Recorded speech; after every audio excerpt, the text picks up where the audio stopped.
Chapter 11. When the ladies removed after dinner, Elizabeth ran up to her sister, and seeing her well guarded from cold, attended her into the drawing room, where she was welcomed by her two friends with many professions of pleasure, and Elizabeth had never seen them so agreeable as they were during the hour which passed before the gentlemen appeared. Their powers of conversation were considerable. They could describe an entertainment with accuracy, relate an anecdote with humor, and laugh at their acquaintance with spirit. But when the gentlemen entered, Jane was no longer the first object. Miss Bingley's eyes were instantly turned towards Darcy, and she had something to say to him before he had advanced many steps. He addressed himself directly to Miss Bennet, with a polite congratulation. Mr. Hurst also made her a slight bow, and said he was very glad, but diffuseness and warmth remained for Bingley's salutation. He was full of joy and attention. The first half-hour was spent in piling up the fire, lest she should suffer from the change of room, and she removed at his desire to the other side of the fireplace, that she might be farther from the door. He then sat down by her, and talked scarcely to anyone else. Elizabeth, at work in the opposite corner, saw it all with great delight. When tea was over, Mr. Hurst reminded his sister-in-law of the card table, but in vain. She had obtained private intelligence that Mr. Darcy did not wish for cards, and Mr. Hurst soon found even his open petition rejected. She assured him that no one intended to play, and the silence of the whole party on the subject seemed to justify her. Mr. Hurst had therefore nothing to do, but to stretch himself on one of the sofas and go to sleep. Darcy took up a book, Miss Bingley did the same, and Mrs. Hurst, principally occupied in playing with her bracelets and rings, joined now and then in her brother's conversation with Miss Bennet. Miss Bingley's attention was quite as much engaged in watching Mr. Darcy's progress through his book as in reading her own, and she was perpetually either making some inquiry or looking at his page. She could not win him, however, to any conversation. He merely answered her question and read on. At length, quite exhausted by the attempt to be amused with her own book, which she had only chosen because it was the second volume of his, she gave a great yawn and said, "How pleasant it is to spend an evening in this way. I declare after all there is no enjoyment like reading. How much sooner one tires of anything than of a book. When I have a house of my own, I shall be miserable if I have not an excellent library." No one made any reply. She then yawned again, threw aside her book, and cast her eyes round the room in quest of some amusement, when hearing her brother mentioning a ball to Miss Bennet, she turned suddenly towards him and said, "By the by, Charles, are you really serious in meditating a dance at Netherfield? I would advise you, before you determine on it, to consult the wishes of the present party. I am much mistaken if there are not some among us to whom a ball would be rather a punishment than a pleasure." "If you mean Darcy," cried her brother, "he may go to bed, if he chooses, before it begins. But as for the ball, it is quite a settled thing, and as soon as Nicholas has made white soup enough I shall send round my cards." "I should like balls infinitely better," she replied, "if they were carried on in a different manner. But there is something insufferably tedious in the usual process of such a meeting. It would surely be much more rational if conversation instead of dancing made the order of the day." "Much more rational, my dear Caroline, I dare say, but it would not be near so much like a ball." Miss Bingley made no answer, and soon afterwards got up and walked about the room. Her figure was elegant, and she walked well, but Darcy, at whom it was all aimed, was still inflexibly studious. In the desperation of her feelings she resolved on one effort more, and turning to Elizabeth said, "Miss Eliza Bennet, let me persuade you to follow my example, and take a turn about the room. I assure you it is very refreshing after sitting so long in one attitude."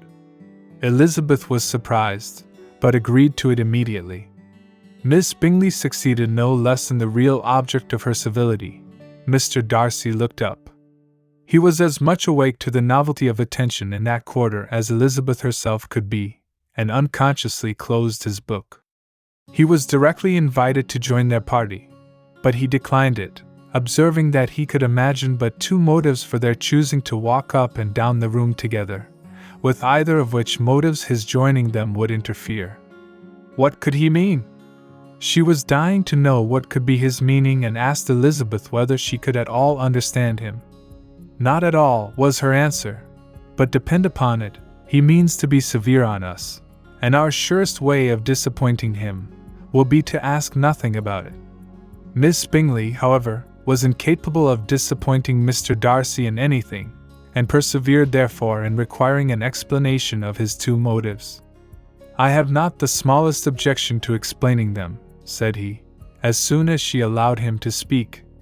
"You either choose this method of passing the evening because you are in each other's confidence and have secret affairs to discuss, or because you are conscious that your figures appear to the greatest advantage in walking. If the first, I should be completely in your way, and if the second, I can admire you much better as I sit by the fire." "Oh, shocking!" cried Miss Bingley. "I never heard anything so abominable. How shall we punish him for such a speech?" "Nothing so easy if you have but the inclination," said Elizabeth. "We can all plague and punish one another. Tease him, laugh at him. Intimate as you are, you must know how it is to be done. But upon my honor I do not. I do assure you that my intimacy has not yet taught me that. Tease calmness of temper and presence of mind. No, no, I feel he may defy us there.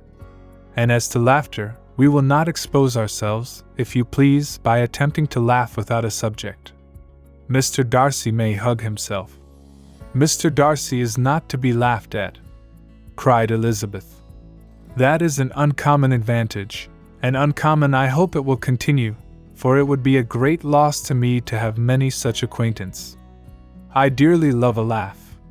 Miss Bingley," said he, "has given me credit for more than can be. The wisest and the best of men, nay, the wisest and best of their actions, may be rendered ridiculous by a person whose first object in life is a joke." "Certainly," replied Elizabeth, "there are such people, but I hope I am not one of them. I hope I never ridicule what is wise or good. Follies and nonsense, whims and inconsistencies do divert me, I own, and I laugh at them whenever I can. But these, I suppose, are precisely what you are without. Perhaps that is not possible for anyone. But it has been the study of my life to avoid those weaknesses which often expose a strong understanding to ridicule, such as vanity and pride. Yes, vanity is a weakness indeed. But pride, where there is a real superiority of mind, pride will be always under good regulation." Elizabeth turned away to hide a smile. "Your examination of Mr. Darcy is over, I presume," said Miss Bingley, "and pray what is the result?" "I am perfectly convinced by it that Mr. Darcy has no defect. He owns it himself without disguise." "No," said Darcy, "I have made no such pretension. I have faults enough, but they are not, I hope, of understanding. My temper I dare not vouch for.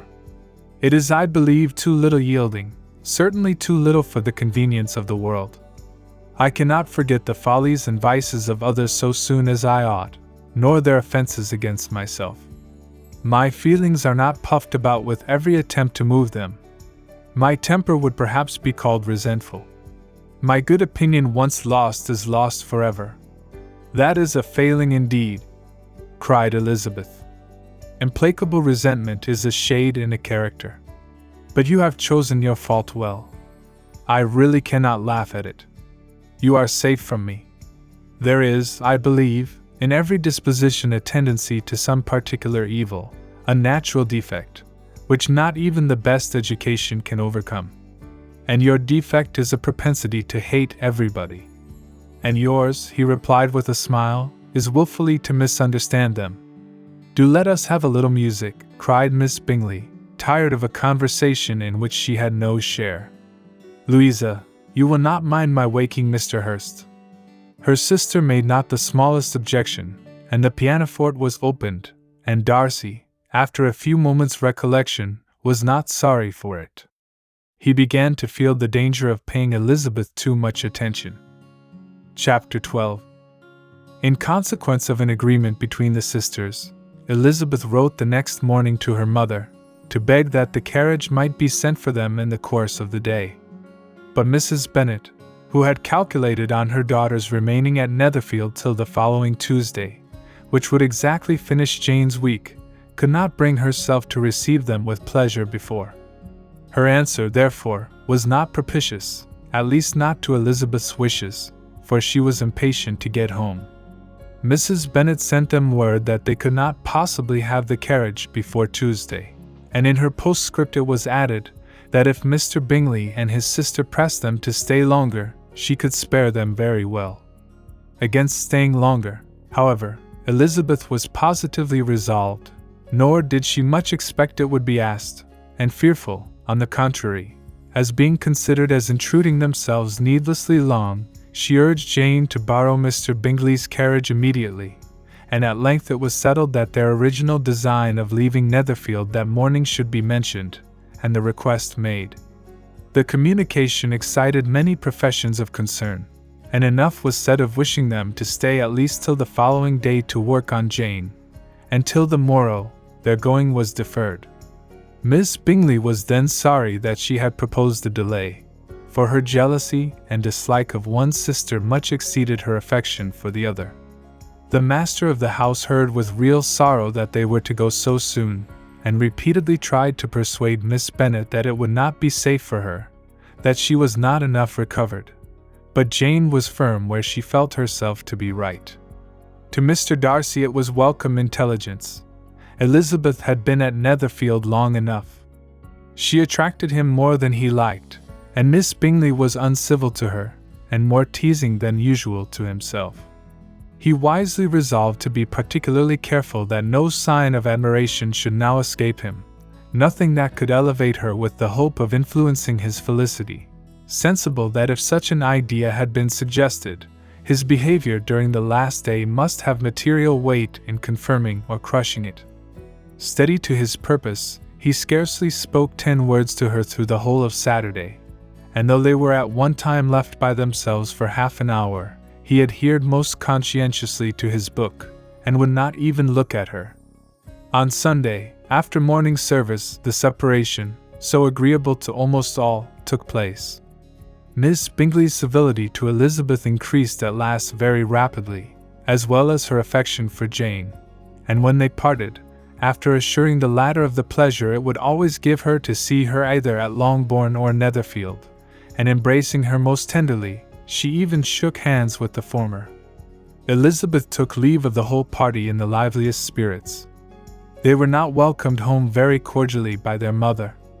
Mrs. Bennet wondered at their coming, and thought them very wrong to give so much trouble, and was sure Jane would have caught cold again. But their father, though very laconic in his expressions of pleasure, was really glad to see them.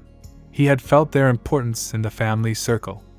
The evening conversation, when they were all assembled, had lost much of its animation, and almost all its sense, by the absence of Jane and Elizabeth. They found Mary, as usual, deep in the study of thorough base and human nature, and had some new extracts to admire, and some new observations of threadbare morality to listen to. Catherine and Lydia had information for them of a different sort. Much had been done, and much had been said in the regiment since the preceding Wednesday. Several of the officers had dined lately with their uncle, a private had been flogged, and it had actually been hinted that Colonel Forster was going to be married. Chapter 13. "I hope, my dear," said Mr. Bennet to his wife, as they were at breakfast the next morning, "that you have ordered a good dinner today, because I have reason to expect an addition to our family party." "Who do you mean, my dear?" "I know of nobody that is coming, I am sure, unless Charlotte Lucas should happen to call in, and I hope my dinners are good enough for her. I do not believe she often sees such at home. The person of whom I speak is a gentleman and a stranger." Mrs. Bennet's eyes sparkled. "A gentleman and a stranger. It is Mr. Bingley, I am sure. Why, Jane, you never dropped a word of this, you sly thing. Well, I am sure I shall be extremely glad to see Mr. Bingley. But, good Lord, How unlucky! There is not a bit of fish to be got today. Lydia, my love, ring the bell. I must speak to Hill this moment. It is not Mr. Bingley, said her husband. It is a person whom I never saw in the whole course of my life. This roused a general astonishment, and he had the pleasure of being eagerly questioned by his wife and 5 daughters at once. After amusing himself some time with their curiosity, he thus explained. About a month ago I received this letter, and about a fortnight ago I answered it, for I thought it a case of some delicacy, and requiring early attention. It is from my cousin, Mr. Collins, who, when I am dead, may turn you all out of this house as soon as he pleases. Oh, my dear, cried his wife, I cannot bear to hear that mentioned. Pray do not talk of that odious man. I do think it is the hardest thing in the world, that your estate should be entailed away from your own children, and I am sure if I had been you, I should have tried long ago to do something or other about it. Jane and Elizabeth attempted to explain to her the nature of an entail. They had often attempted it before, but it was a subject on which Mrs. Bennet was beyond the reach of reason, and she continued to rail bitterly against the cruelty of settling an estate away from a family of 5 daughters, in favor of a man whom nobody cared anything about. It certainly is a most iniquitous affair, said Mr. Bennet, and nothing can clear Mr. Collins from the guilt of inheriting Longbourn. But if you will listen to his letter, you may perhaps be a little softened by his manner of expressing himself. No, that I am sure I shall not, and I think it was very impertinent of him to write to you at all, and very hypocritical. I hate such false friends. Why could not he keep on quarreling with you, as his father did before him? Why, indeed, he does seem to have had some filial scruples on that head, as you will hear. Hunsford, near Westerham, Kent, October 15th. Dear Sir, the disagreement subsisting between yourself and my late honored father always gave me much uneasiness, and since I have had the misfortune to lose him, I have frequently wished to heal the breach, but for some time I was kept back by my own doubts, fearing lest it might seem disrespectful to his memory for me to be on good terms with anyone with whom it had always pleased him to be at variance. There, Mrs. Bennet. My mind, however, is now made up on the subject, for having received ordination at Easter, I have been so fortunate as to be distinguished by the patronage of the Right Honourable Lady Catherine de Bourgh, widow of Sir Louis de Bourgh, whose bounty and beneficence has preferred me to the valuable rectory of this parish, where it shall be my earnest endeavour to demean myself with grateful respect towards her ladyship, and be ever ready to perform those rites and ceremonies which are instituted by the Church of England. As a clergyman, moreover, I feel it my duty to promote and establish the blessing of peace in all families within the reach of my influence, and on these grounds I flatter myself that my present overtures of goodwill are highly commendable, and that the circumstance of my being next in the entail of Longbourn estate will be kindly overlooked on your side, and not lead you to reject the offered olive branch. I cannot be otherwise than concerned at being the means of injuring your amiable daughters, and beg leave to apologize for it, as well as to assure you of my readiness to make them every possible amends, but of this hereafter. If you should have no objection to receive me into your house, I propose myself the satisfaction of waiting on you and your family, Monday, November 18th, by 4 o'clock, and shall probably trespass on your hospitality till the Saturday night following, which I can do without any inconvenience, as Lady Catherine is far from objecting to my occasional absence on a Sunday, provided that some other clergyman is engaged to do the duty of the day. I remain, dear sir, with respectful compliments to your lady and daughters, your well-wisher and friend, William Collins. At 4 o'clock, therefore, we may expect this peacemaking gentleman, said Mr. Bennet, as he folded up the letter. He seems to be a most conscientious and polite young man, upon my word, and I doubt not will prove a valuable acquaintance, especially if Lady Catherine should be so indulgent as to let him come to us again. There is some sense in what he says about the girls, however, and if he is disposed to make them any amends, I shall not be the person to discourage him. "Though it is difficult," said Jane, "to guess in what way he can mean to make us the atonement he thinks our due, the wish is certainly to his credit." Elizabeth was chiefly struck with his extraordinary deference for Lady Catherine, and his kind intention of christening, marrying, and burying his parishioners whenever it were required. "He must be an oddity, I think," said she. "I cannot make him out. There is something very pompous in his style. And what can he mean by apologizing for being next in the entail? We cannot suppose he would help it, if he could. Can he be a sensible man, sir? No, my dear, I think not. I have great hopes of finding him quite the reverse. There is a mixture of servility and self-importance in his letter, which promises well. I am impatient to see him." "In point of composition," said Mary, "his letter does not seem defective. The idea of the olive branch perhaps is not wholly new, yet I think it is well expressed. To Catherine and Lydia, neither the letter nor its writer were in any degree interesting. It was next to impossible that their cousin should come in a scarlet coat, and it was now some weeks since they had received pleasure from the society of a man in any other color.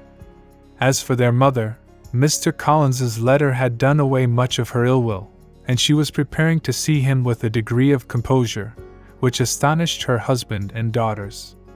Mr. Collins was punctual to his time, and was received with great politeness by the whole family. Mr. Bennet indeed said little, but the ladies were ready enough to talk, and Mr. Collins seemed neither in need of encouragement, nor inclined to be silent himself. He was a tall, heavy-looking young man of 25. His air was grave and stately, and his manners were very formal. He had not been long seated before he complimented Mrs. Bennet on having so fine a family of daughters, said he had heard much of their beauty, but that, in this instance, fame had fallen short of the truth, and added that he did not doubt her seeing them all in due time well disposed of in marriage. This gallantry was not much to the taste of some of his hearers, but Mrs. Bennet, who quarrelled with no compliments, answered most readily, "You are very kind, sir, I am sure, and I wish with all my heart it may prove so, for else they will be destitute enough. Things are settled so oddly. You allude perhaps to the entail of this estate." "Ah, sir, I do indeed. It is a grievous affair to my poor girls, you must confess. Not that I mean to find fault with you, for such things I know are all chance in this world.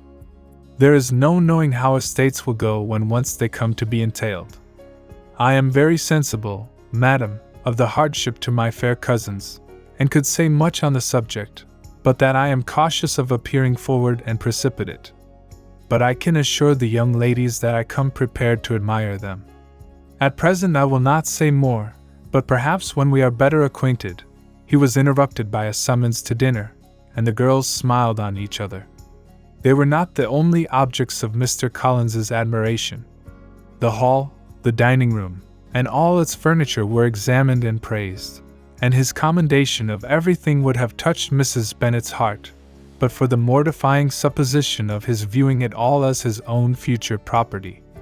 The dinner too in its turn was highly admired, and he begged to know to which of his fair cousins the excellence of its cookery was owing. But here he was set right by Mrs. Bennet, who assured him with some asperity that they were very well able to keep a good cook, and that her daughters had nothing to do in the kitchen. He begged pardon for having displeased her. In a softened tone she declared herself not at all offended, but he continued to apologize for about a quarter of an hour. Chapter 14. During dinner, Mr. Bennet scarcely spoke at all, but when the servants were withdrawn, he thought it time to have some conversation with his guest, and therefore started a subject in which he expected him to shine, by observing that he seemed very fortunate in his patroness. Lady Catherine de Bourgh's attention to his wishes, and consideration for his comfort, appeared very remarkable. Mr. Bennet could not have chosen better. Mr. Collins was eloquent in her praise. The subject elevated him to more than usual solemnity of manner, and with a most important aspect he protested that he had never in his life witnessed such behavior in a person of rank, such affability and condescension as he had himself experienced from Lady Catherine.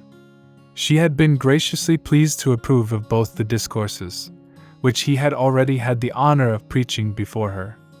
She had also asked him twice to dine at Rosings, and had sent for him only the Saturday before, to make up her pool of quadrille in the evening. Lady Catherine was reckoned proud by many people he knew, but he had never seen anything but affability in her. She had always spoken to him as she would to any other gentleman. She made not the smallest objection to his joining in the society of the neighborhood, nor to his leaving his parish occasionally for a week or two to visit his relations.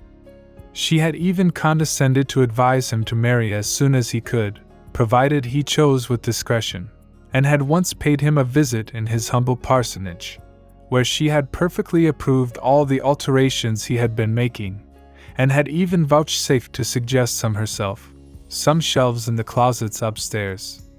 "That is all very proper and civil, I am sure," said Mrs. Bennet, "and I dare say she is a very agreeable woman. It is a pity that great ladies in general are not more like her. Does she live near you, sir? The garden in which stands my humble abode is separated only by a lane from Rosings Park, her ladyship's residence." "I think you said she was a widow, sir? Has she any family?" "She has one only daughter, the heiress of Rosings, and of very extensive property." "Ah!" cried Mrs. Bennet, shaking her head, "then she is better off than many girls. And what sort of young lady is she? Is she handsome?" "She is a most charming young lady indeed. Lady Catherine herself says that in point of true beauty, Miss de Bourgh is far superior to the handsomest of her sex, because there is that in her features which marks the young woman of distinguished birth. She is unfortunately of a sickly constitution, which has prevented her making that progress in many accomplishments, which she could not otherwise have failed of, as I am informed by the lady who superintended her education, and who still resides with them. But she is perfectly amiable, and often condescends to drive by my humble abode in her little phaeton and ponies. Has she been presented? I do not remember her name among the ladies at court. Her indifferent state of health unhappily prevents her being in town, and by that means, as I told Lady Catherine myself one day, has deprived the British court of its brightest ornament. Her ladyship seemed pleased with the idea, and you may imagine that I am happy on every occasion to offer those little delicate compliments which are always acceptable to ladies. I have more than once observed to Lady Catherine that her charming daughter seemed born to be a duchess, and that the most elevated rank, instead of giving her consequence, would be adorned by her. These are the kind of little things which please her ladyship, and it is a sort of attention which I conceive myself peculiarly bound to pay." "You judge very properly," said Mr. Bennet, "and it is happy for you that you possess the talent of flattering with delicacy. May I ask whether these pleasing attentions proceed from the impulse of the moment, or are the result of previous study?" "They arise chiefly from what is passing at the time, and though I sometimes amuse myself with suggesting and arranging such little elegant compliments as may be adapted to ordinary occasions, I always wish to give them as unstudied an air as possible." Mr. Bennet's expectations were fully answered. His cousin was as absurd as he had hoped, and he listened to him with the keenest enjoyment, maintaining at the same time the most resolute composure of countenance, and except in an occasional glance at Elizabeth, requiring no partner in his pleasure. By tea-time, however, the dose had been enough, and Mr. Bennet was glad to take his guest into the drawing-room again, and when tea was over, glad to invite him to read aloud to the ladies. Mr. Collins readily assented, and a book was produced. But on beholding it, for everything announced it to be from a circulating library, he started back, and begging pardon, protested that he never read novels. Kitty stared at him, and Lydia exclaimed. Other books were produced, and after some deliberation he chose Fordyce's Sermons. Lydia gaped as he opened the volume, and before he had, with very monotonous solemnity, read 3 pages, she interrupted him with, "Do you know, Mamma, that my Uncle Phillips talks of turning away Richard, and if he does, Colonel Forster will hire him. My aunt told me so herself on Saturday. I shall walk to Meryton tomorrow to hear more about it, and to ask when Mr. Denny comes back from town." Lydia was bid by her 2 eldest sisters to hold her tongue, but Mr. Collins, much offended, laid aside his book, and said, "I have often observed how little young ladies are interested by books of a serious stamp, though written solely for their benefit. It amazes me, I confess, for certainly, there can be nothing so advantageous to them as instruction. But I will no longer importune my young cousin." Then turning to Mr. Bennet, he offered himself as his antagonist at backgammon. Mr. Bennet accepted the challenge, observing that he acted very wisely in leaving the girls to their own trifling amusements. Mrs. Bennet and her daughters apologized most civilly for Lydia's interruption, and promised that it should not occur again, if he would resume his book. But Mr. Collins, after assuring them that he bore his young cousin no ill will, and should never resent her behavior as any affront, seated himself at another table with Mr. Bennet, and prepared for backgammon. Chapter 15. Mr. Collins was not a sensible man, and the deficiency of nature had been but little assisted by education or society, the greatest part of his life having been spent under the guidance of an illiterate and miserly father, and though he belonged to one of the universities, he had merely kept the necessary terms, without forming at it any useful acquaintance. The subjection in which his father had brought him up had given him originally great humility of manner, but it was now a good deal counteracted by the self-conceit of a weak head, living in retirement, and the consequential feelings of early and unexpected prosperity. A fortunate chance had recommended him to Lady Catherine de Bourgh when the living of Hunsford was vacant, and the respect which he felt for her high rank, and his veneration for her as his patroness, mingling with a very good opinion of himself, of his authority as a clergyman, and his rights as a rector, made him altogether a mixture of pride and obsequiousness, self-importance and humility.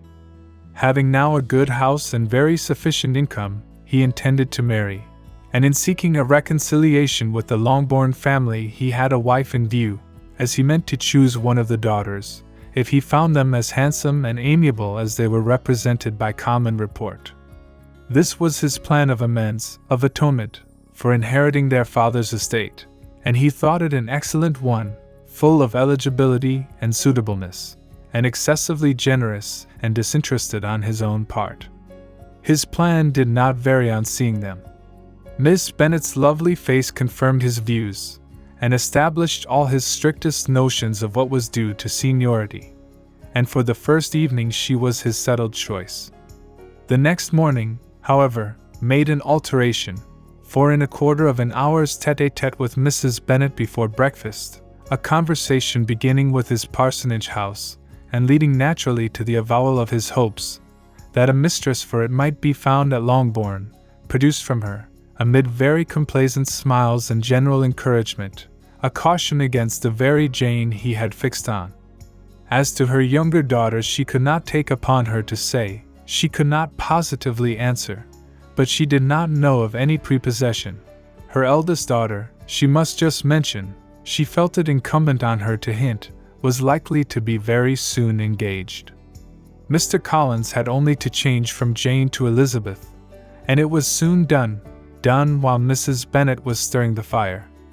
Elizabeth, equally next to Jane in birth and beauty, succeeded her of course. Mrs. Bennet treasured up the hint, and trusted that she might soon have 2 daughters married, and the man whom she could not bear to speak of the day before, was now high in her good graces. Lydia's intention of walking to Meryton was not forgotten.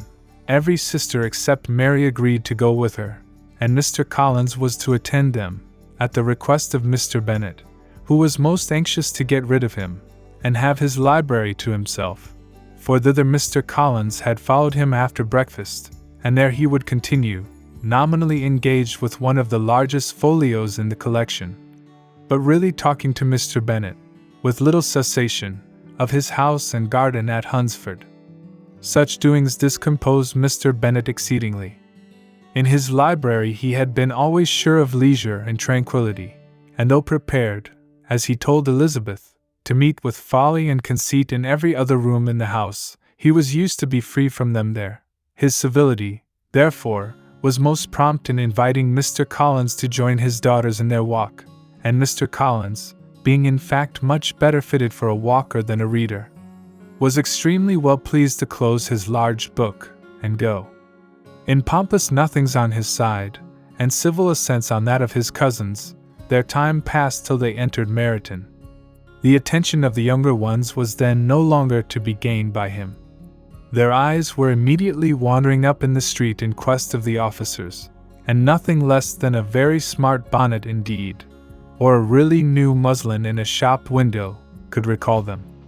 But the attention of every lady was soon caught by a young man, whom they had never seen before, of most gentlemanlike appearance, walking with an officer on the other side of the way. The officer was the very Mr. Denny, concerning whose return from London Lydia came to inquire, and he bowed as they passed. All were struck with the stranger's air, all wondered who he could be, and Kitty and Lydia, determined if possible to find out, led the way across the street, under pretense of wanting something in an opposite shop, and fortunately had just gained the pavement when the two gentlemen turning back had reached the same spot. Mr. Denny addressed them directly, and entreated permission to introduce his friend, Mr. Wickham, who had returned with him the day before from town, and he was happy to say had accepted a commission in their corps. This was exactly as it should be, for the young man wanted only regimentals to make him completely charming. His appearance was greatly in his favor. He had all the best part of beauty, a fine countenance, a good figure, and very pleasing address. The introduction was followed up on his side by a happy readiness of conversation, a readiness at the same time perfectly correct and unassuming, and the whole party were still standing and talking together very agreeably, when the sound of horses drew their notice, and Darcy and Bingley were seen riding down the street. On distinguishing the ladies of the group, the two gentlemen came directly towards them, and began the usual civilities. Bingley was the principal spokesman, and Miss Bennet the principal object. He was then, he said, on his way to Longbourn on purpose to inquire after her. Mr. Darcy corroborated it with a bow, and was beginning to determine not to fix his eyes on Elizabeth, when they were suddenly arrested by the sight of the stranger, and Elizabeth, happening to see the countenance of both as they looked at each other, was all astonishment at the effect of the meeting. Both changed color, one looked white, the other red. Mr. Wickham, after a few moments, touched his hat, a salutation which Mr. Darcy just deigned to return. What could be the meaning of it? It was impossible to imagine. It was impossible not to long to know. In another minute Mr. Bingley, but without seeming to have noticed what passed, took leave and rode on with his friend. Mr. Denny and Mr. Wickham walked with the young ladies to the door of Mr. Phillips's house, and then made their bows, in spite of Miss Lydia's pressing entreaties that they would come in, and even in spite of Mrs. Phillips throwing up the parlor window, and loudly seconding the invitation. Mrs. Phillips was always glad to see her nieces, and the two eldest, from their recent absence, were particularly welcome, and she was eagerly expressing her surprise at their sudden return home, which, as their own carriage had not fetched them, she should have known nothing about if she had not happened to see Mr. Jones's shop boy in the street, who had told her that they were not to send any more drafts to Netherfield because the Miss Bennets were come away, when her civility was claimed towards Mr. Collins by Jane's introduction of him. She received him with her very best politeness, which he returned with as much more, apologizing for his intrusion, without any previous acquaintance with her, which he could not help flattering himself however might be justified by his relationship to the young ladies who introduced him to her notice.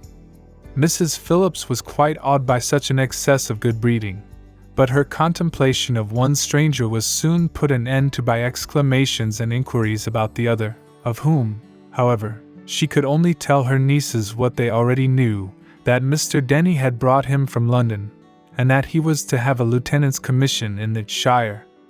She had been watching him the last hour, she said, As he walked up and down the street, and had Mr. Wickham appeared, Kitty and Lydia would certainly have continued the occupation, but unluckily no one passed the windows now except a few of the officers, who in comparison with the stranger, were become stupid, disagreeable fellows. Some of them were to dine with the Phillipses the next day, and their aunt promised to make her husband call on Mr. Wickham, and give him an invitation also, if the family from Longbourn would come in the evening.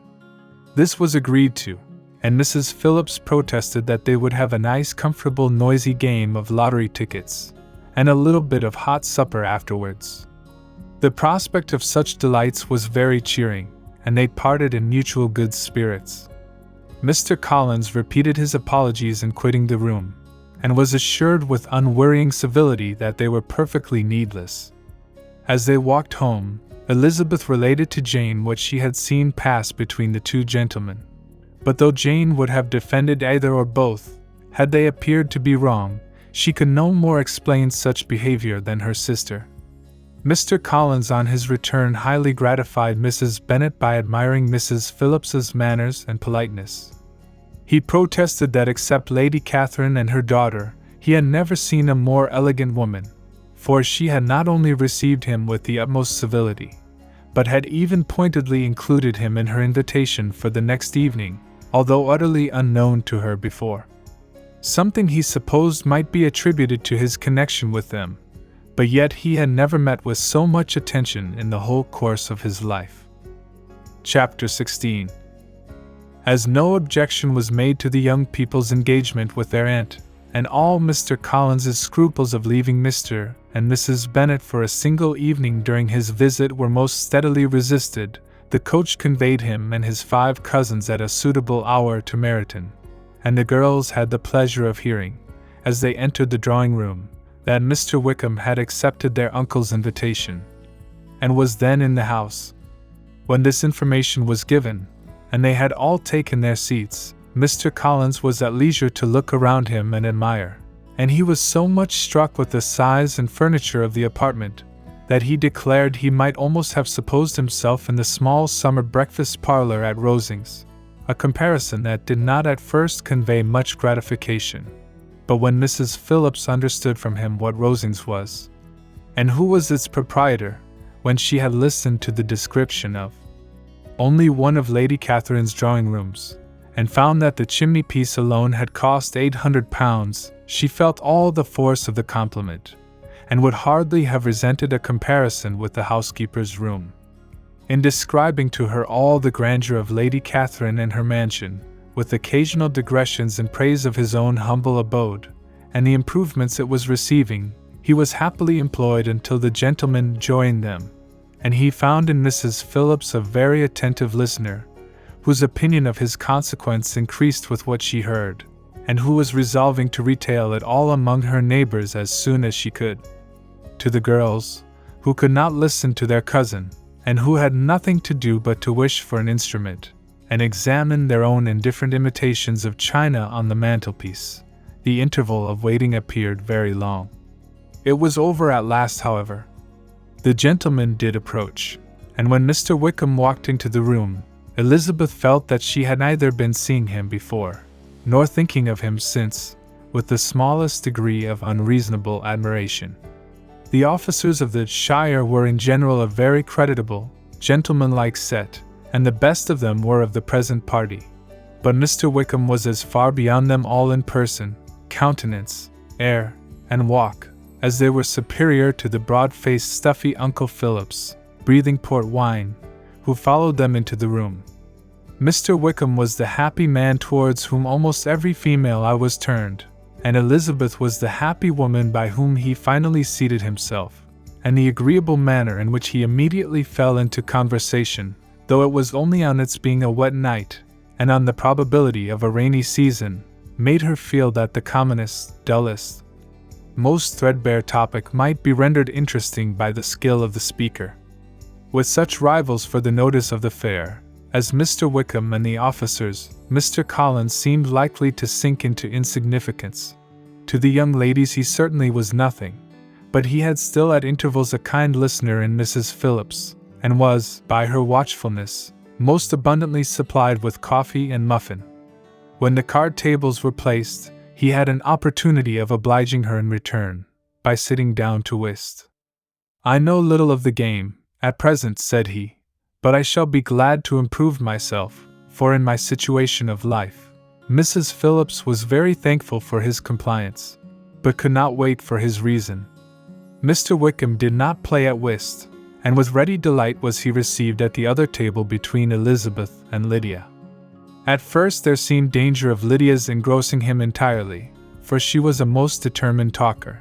But being likewise extremely fond of lottery tickets, she soon grew too much interested in the game, too eager in making bets and exclaiming after prizes, to have attention for anyone in particular. Allowing for the common demands of the game, Mr. Wickham was therefore at leisure to talk to Elizabeth, and she was very willing to hear him, though what she chiefly wished to hear she could not hope to be told, the history of his acquaintance with Mr. Darcy. She dared not even mention that gentleman. Her curiosity, however, was unexpectedly relieved. Mr. Wickham began the subject himself. He inquired how far Netherfield was from Meryton, and, after receiving her answer, asked in a hesitating manner how long Mr. Darcy had been staying there. "About a month," said Elizabeth, and then, unwilling to let the subject drop, added, "He is a man of very large property in Derbyshire, I understand." "Yes," replied Wickham, "his estate there is a noble one. A clear 10,000 per annum. You could not have met with a person more capable of giving you certain information on that head than myself, for I have been connected with his family in a particular manner from my infancy." Elizabeth could not but look surprised. "You may well be surprised, Miss Bennet, at such an assertion, after seeing, as you probably might, the very cold manner of our meeting yesterday. Are you much acquainted with Mr. Darcy?" "As much as I ever wished to be," cried Elizabeth warmly. "I have spent 4 days in the same house with him, and I think him very disagreeable." "I have no right to give my opinion," said Wickham, "as to his being agreeable or otherwise. I am not qualified to form one. I have known him too long and too well to be a fair judge. It is impossible for me to be impartial. But I believe your opinion of him would in general astonish, and perhaps you would not express it quite so strongly anywhere else. Here you are in your own family. Upon my word, I say no more here than I might say in any house in the neighborhood, except Netherfield. He is not at all liked in Hertfordshire. Everybody is disgusted with his pride. You will not find him more favorably spoken of by anyone." "I cannot pretend to be sorry," said Wickham, after a short interruption, "that he or that any man should not be estimated beyond their deserts. But with him I believe it does not often happen. The world is blinded by his fortune and consequence, or frightened by his high and imposing manners, and sees him only as he chooses to be seen. I should take him, even on my slight acquaintance, to be an ill-tempered man." Wickham only shook his head. "I wonder," said he, at the next opportunity of speaking, "whether he is likely to be in this country much longer. I do not at all know, but I heard nothing of his going away when I was at Netherfield. I hope your plans in favor of the Shire will not be affected by his being in the neighborhood." "Oh, no, it is not for me to be driven away by Mr. Darcy. If he wishes to avoid seeing me, he must go. We are not on friendly terms, and it always gives me pain to meet him, but I have no reason for avoiding him but what I might proclaim to all the world, a sense of very great ill-usage, and most painful regrets at his being what he is. His father, Miss Bennet, the late Mr. Darcy, was one of the best men that ever breathed, and the truest friend I ever had, and I can never be in company with this Mr. Darcy without being grieved to the soul by 1,000 tender recollections. His behavior to myself has been scandalous, but I verily believe I could forgive him anything and everything, rather than his disappointing the hopes and disgracing the memory of his father." Elizabeth found the interest of the subject increase, and listened with all her heart, but the delicacy of it prevented farther inquiry. Mr. Wickham began to speak on more general topics, Meryton, the neighborhood, the society, appearing highly pleased with all that he had yet seen, and speaking of the latter especially, with gentle but very intelligible gallantry. It was the prospect of constant society, and good society, he added, which was my chief inducement to enter this shire. I knew it to be a most respectable, agreeable corps, and my friend Denny tempted me farther by his account of their present quarters, and the very great attentions and excellent acquaintance Meryton had procured them. Society, I own, is necessary to me. I have been a disappointed man, and my spirits will not bear solitude. I must have employment and society. A military life is not what I was intended for, but circumstances have now made it eligible. The church ought to have been my profession. I was brought up for the church, and I should at this time have been in possession of a most valuable living, had it pleased the gentleman we were speaking of just now. Indeed, yes, the late Mr. Darcy bequeathed me the next presentation of the best living in his gift. He was my godfather, and excessively attached to me. I cannot do justice to his kindness. He meant to provide for me amply, and thought he had done it, but when the living fell, it was given elsewhere. Good heavens! Cried Elizabeth. But how could that be?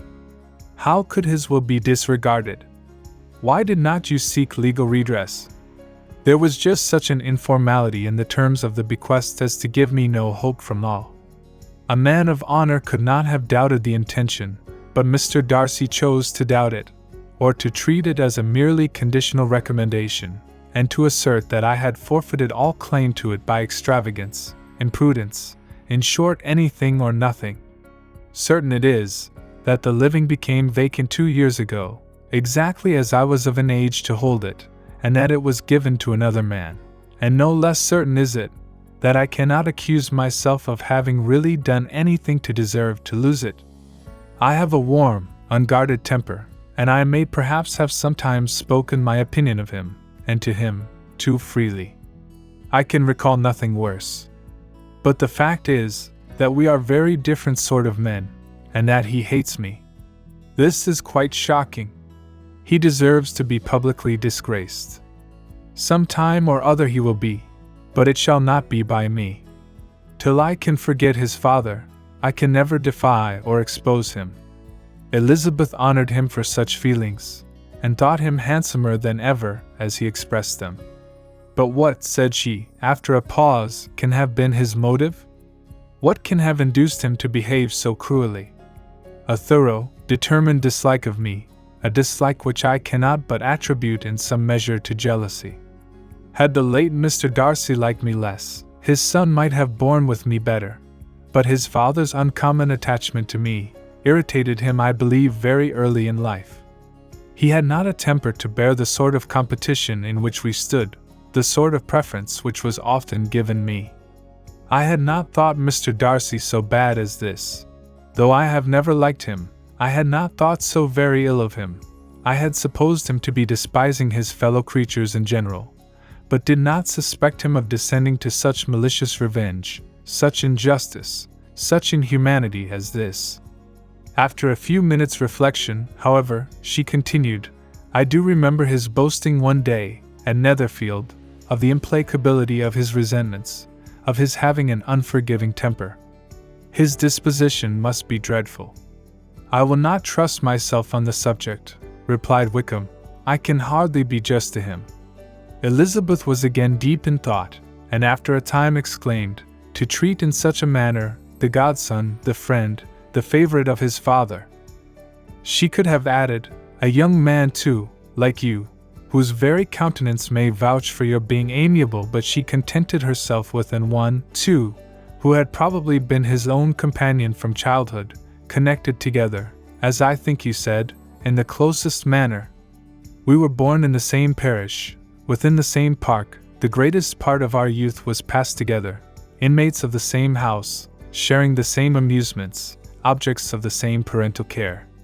My father began life in the profession which your uncle, Mr. Phillips, appears to do so much credit to, but he gave up everything to be of use to the late Mr. Darcy, and devoted all his time to the care of the Pemberley property.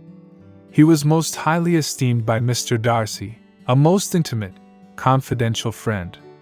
Mr. Darcy often acknowledged himself to be under the greatest obligations to my father's active superintendence, and when immediately before my father's death, Mr. Darcy gave him a voluntary promise of providing for me, I am convinced that he felt it to be as much a debt of gratitude to him as of affection to myself. "How strange!" cried Elizabeth. "How abominable! I wonder that the very pride of this Mr. Darcy has not made him just to you, if from no better motive, that he should not have been too proud to be dishonest, for dishonesty I must call it." "It is wonderful," replied Wickham, "for almost all his actions may be traced to pride, and pride has often been his best friend. It has connected him nearer with virtue than any other feeling. But we are none of us consistent, and in his behavior to me, there were stronger impulses even than pride. Can such abominable pride as his have ever done him good?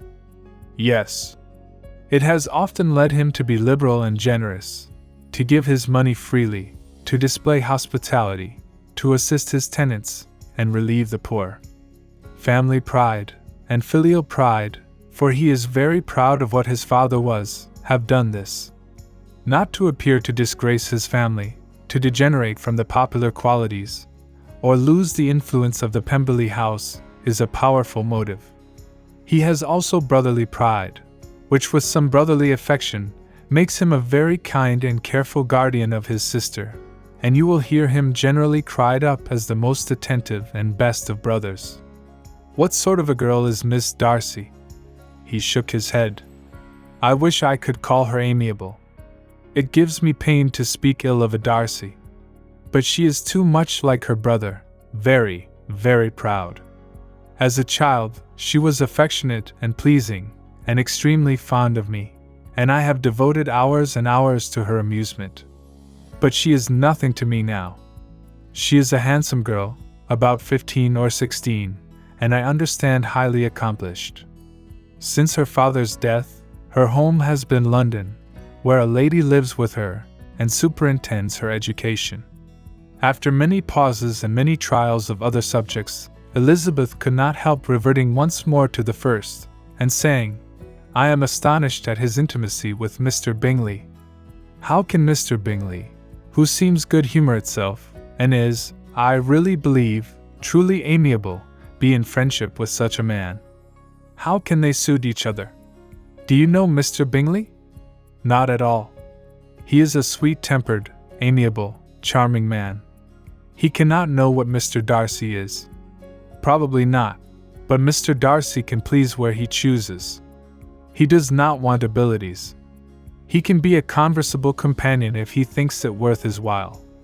Among those who are at all his equals in consequence, he is a very different man from what he is to the less prosperous. His pride never deserts him. But with the rich, he is liberal-minded, just, sincere, rational, honorable, and perhaps agreeable, allowing something for fortune and figure." The whist party soon afterwards breaking up, the players gathered round the other table, and Mr. Collins took his station between his cousin Elizabeth and Mrs. Phillips. The usual inquiries as to his success were made by the latter. It had not been very great.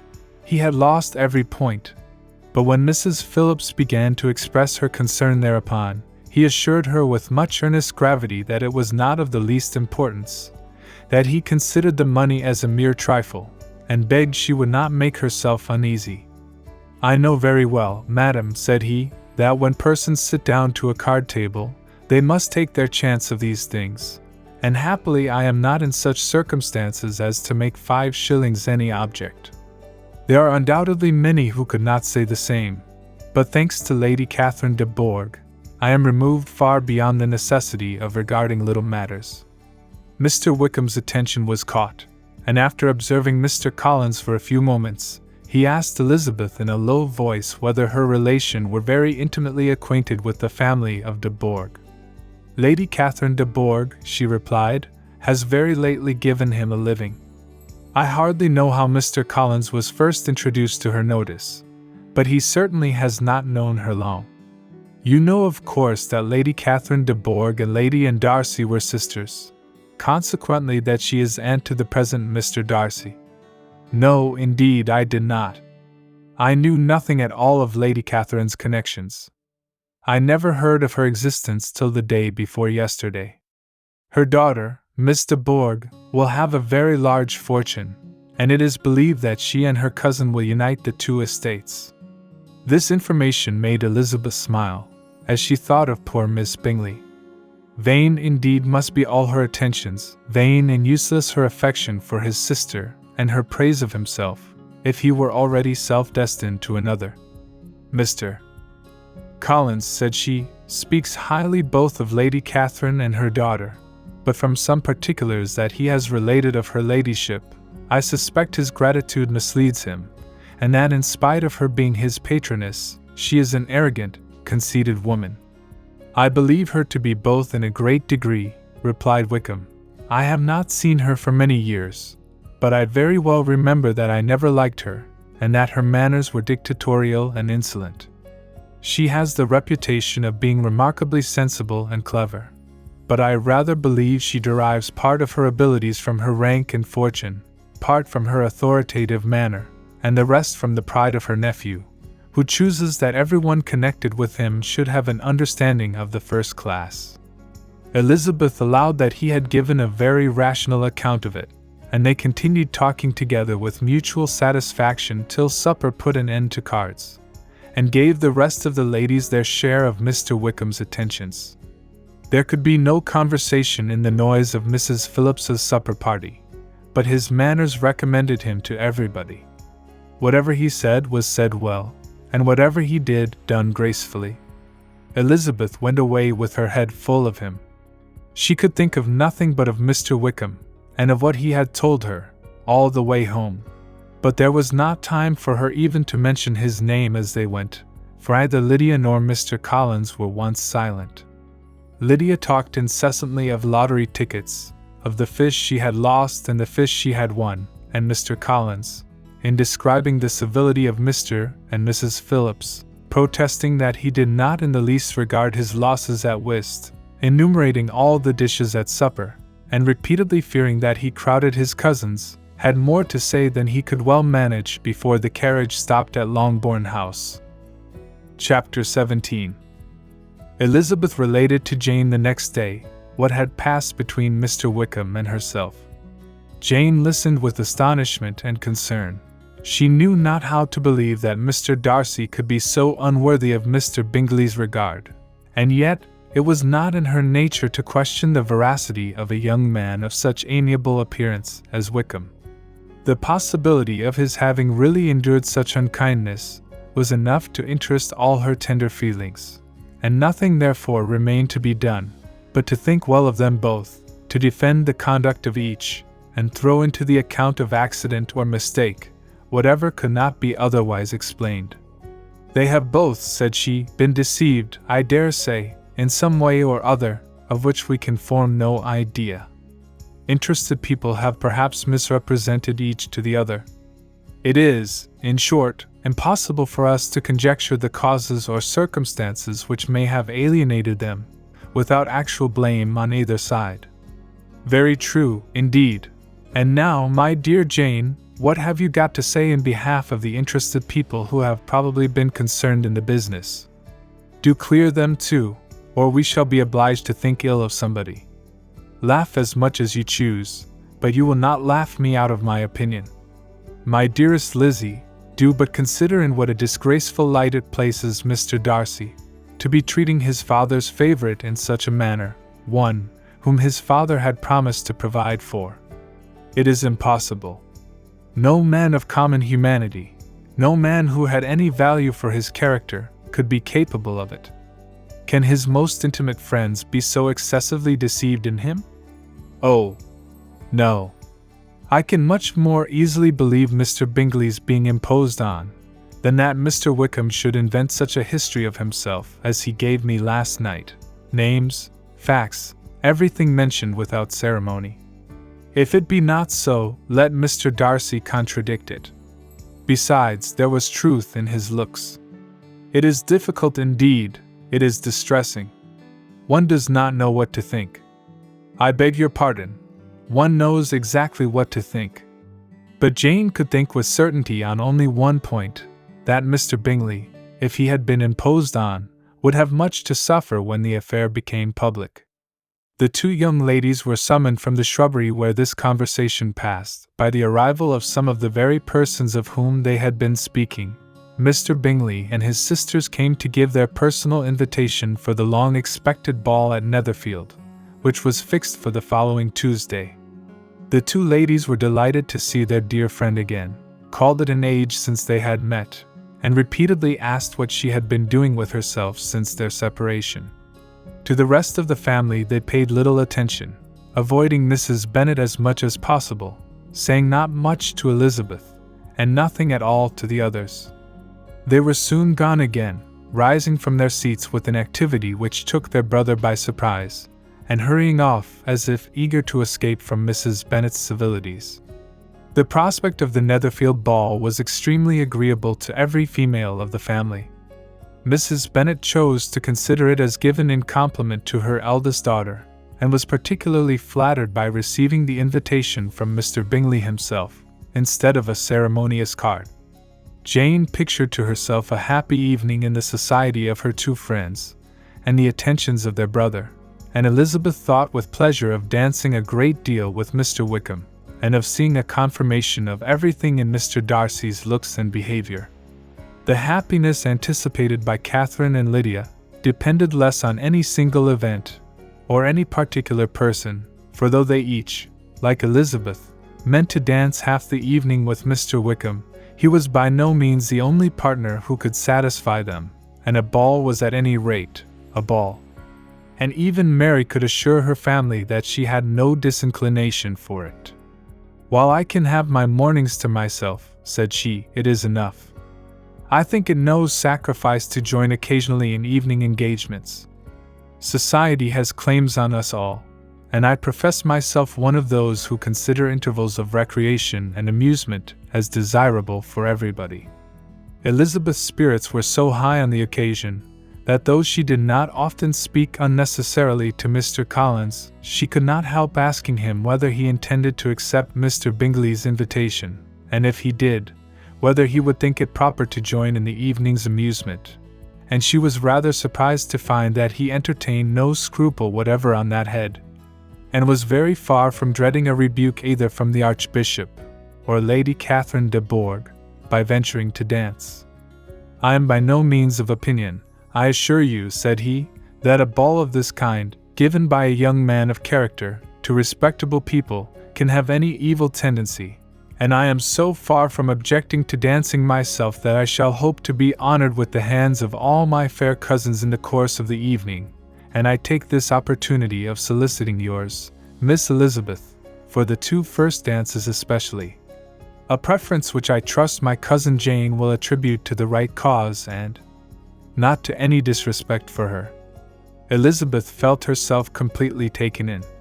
She had fully proposed being engaged by Wickham for those very dances, and to have Mr. Collins instead. Her liveliness had been never worse timed. There was no help for it, however.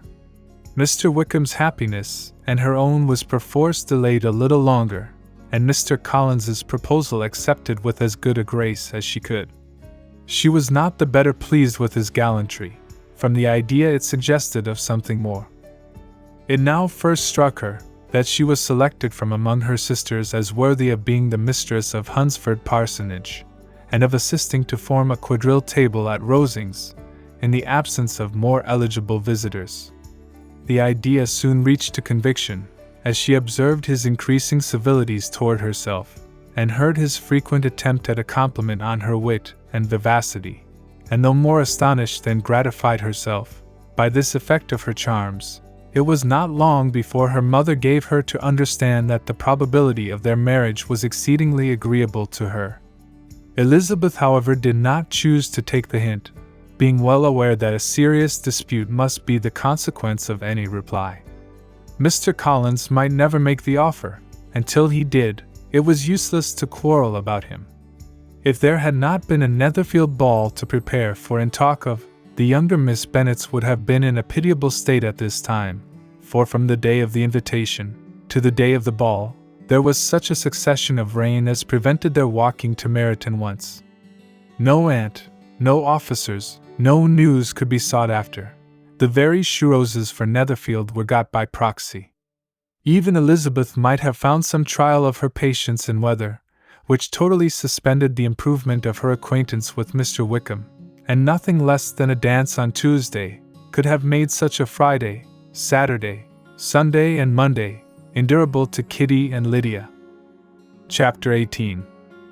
Till Elizabeth entered the drawing-room at Netherfield and looked in vain for Mr. Wickham among the cluster of red coats there assembled, a doubt of his being present had never occurred to her. The certainty of meeting him had not been checked by any of those recollections that might not unreasonably have alarmed her.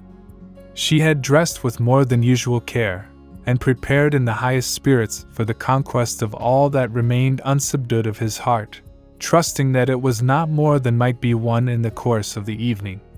But in an instant arose the dreadful suspicion of his being purposely omitted from Mr. Darcy's pleasure in the Bingleys' invitation to the officers, and though this was not exactly the case, the absolute fact of his absence was pronounced by his friend Mr. Denny, to whom Lydia eagerly applied, and who told them that Wickham had been obliged to go to town on business the day before, and was not yet returned, adding, with a significant smile, "I do not imagine his business would have called him away just now, if he had not wished to avoid a certain gentleman here." This part of his intelligence, though unheard by Lydia, was caught by Elizabeth, and as it assured her that Darcy was not less answerable for Wickham's absence than if her first surmise had been just, every feeling of displeasure against the former was so sharpened by immediate disappointment that she could hardly reply with tolerable civility to the polite inquiries which he directly afterwards approached to make. Attention, forbearance, patience with Darcy was injury to Wickham.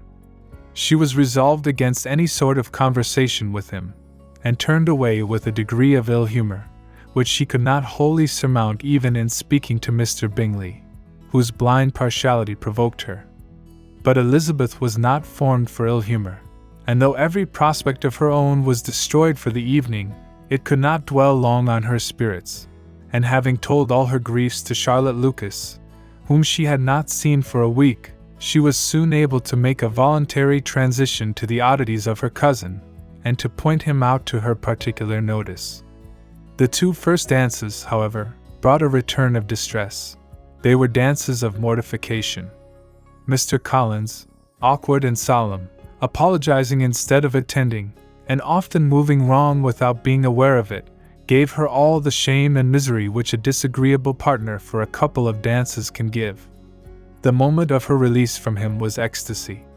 She danced next with an officer, and had the refreshment of talking of Wickham, and of hearing that he was universally liked.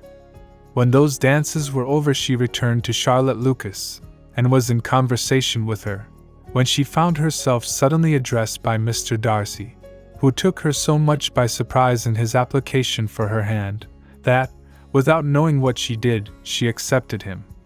He walked away again immediately, and she was left to fret over her own want of presence of mind.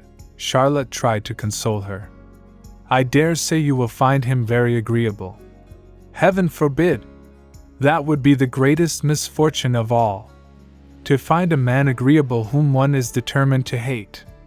Do not wish me such an evil." When the dancing recommenced, however, and Darcy approached to claim her hand, Charlotte could not help cautioning her in a whisper not to be a simpleton and allow her fancy for Wickham to make her appear unpleasant in the eyes of a man of 10 times his consequence. Elizabeth made no answer, and took her place in the set, amazed at the dignity to which she was arrived in being allowed to stand opposite to Mr. Darcy, and reading in her neighbours' looks their equal amazement in beholding it. They stood for some time without speaking a word, and she began to imagine that their silence was to last through the 2 dances, and at first was resolved not to break it, till suddenly fancying that it would be the greater punishment to her partner to oblige him to talk, she made some slight observation on the dance. he replied, and was again silent. After a pause of some minutes, she addressed him a second time with, "It is your turn to say something now, Mr. Darcy. I talked about the dance, and you ought to make some kind of remark on the size of the room, or the number of couples." He smiled, and assured her that whatever she wished him to say should be said. "Very well. That reply will do for the present. Perhaps by and by I may observe that private balls are much pleasanter than public ones. But now we may be silent. Do you talk by rule then, while you are dancing?" "Sometimes. One must speak a little, you know. It would look odd to be entirely silent for half an hour together, and yet for the advantage of some, conversation ought to be so arranged as that they may have the trouble of saying as little as possible.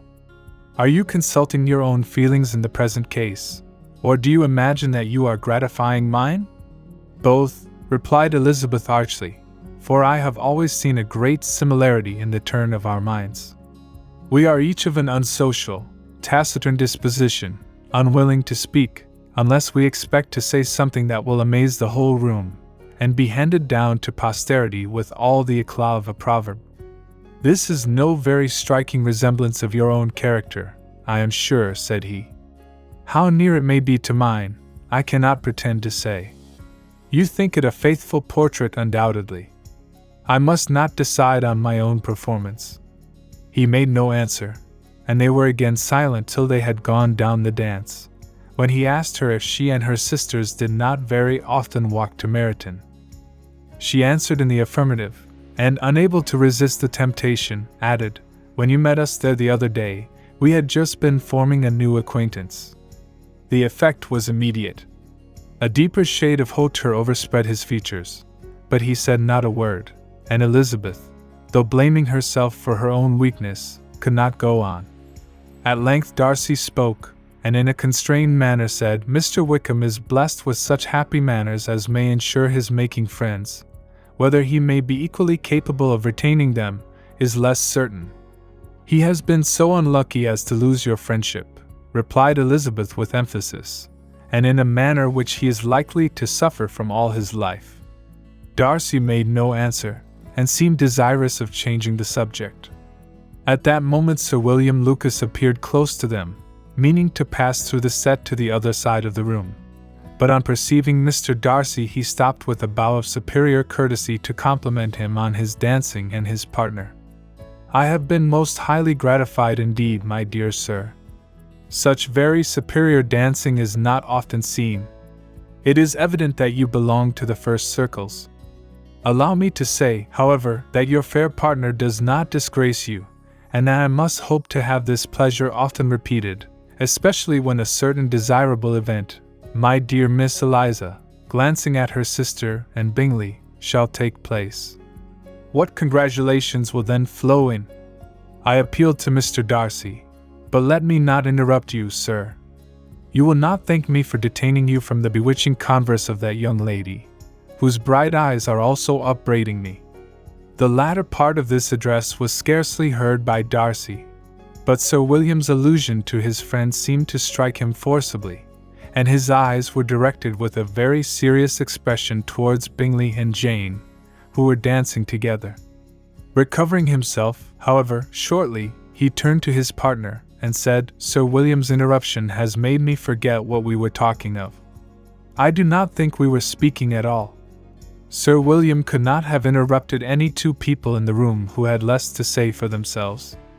"We have tried 2 or 3 subjects already without success, and what we are to talk of next I cannot imagine. What think you of books?" said he, smiling. "Books, oh! No. I am sure we never read the same, or not with the same feelings. I am sorry you think so, but if that be the case, there can at least be no want of subject. We may compare our different opinions. No, I cannot talk of books in a ballroom. My head is always full of something else." "The present always occupies you in such scenes, does it?" said he, with a look of doubt. "Yes, always," she replied, without knowing what she said, for her thoughts had wandered far from the subject, as soon afterwards appeared by her suddenly exclaiming, I remember hearing you once say, Mr. Darcy, that you hardly ever forgave, that your resentment once created was unappeasable. You are very cautious, I suppose, as to its being created. I am, said he, with a firm voice. And never allow yourself to be blinded by prejudice? I hope not. It is particularly incumbent on those who never change their opinion, to be secure of judging properly at first. May I ask to what these questions tend? Merely to the illustration of your character, said she, endeavoring to shake off her gravity. I am trying to make it out. And what is your success? She shook her head. I do not get on at all. I hear such different accounts of you as puzzle me exceedingly. I can readily believe, answered he gravely, that report may vary greatly with respect to me, and I could wish, Miss Bennet, that you were not to sketch my character at the present moment, as there is reason to fear that the performance would reflect no credit on either. But if I do not take your likeness now, I may never have another opportunity. I would by no means suspend any pleasure of yours, he coldly replied. She said no more, and they went down the other dance and parted in silence, on each side dissatisfied, though not to an equal degree, for in Darcy's breast there was a tolerable powerful feeling towards her, which soon procured her pardon, and directed all his anger against another. They had not long separated when Miss Bingley came towards her, and with an expression of civil disdain thus accosted her, So, Miss Eliza, I hear you are quite delighted with George Wickham. Your sister has been talking to me about him, and asking me 1,000 questions, and I find that the young man forgot to tell you, among his other communications, that he was the son of old Wickham, the late Mr. Darcy's steward. Let me recommend you, however, as a friend, not to give implicit confidence to all his assertions, for as to Mr. Darcy's using him ill, it is perfectly false, for, on the contrary, he has been always remarkably kind to him, though George Wickham has treated Mr. Darcy in a most infamous manner. I do not know the particulars, but I know very well that Mr. Darcy is not in the least to blame, that he cannot bear to hear George Wickham mentioned, and that though my brother thought he could not well avoid including him in his invitation to the officers, he was excessively glad to find that he had taken himself out of the way.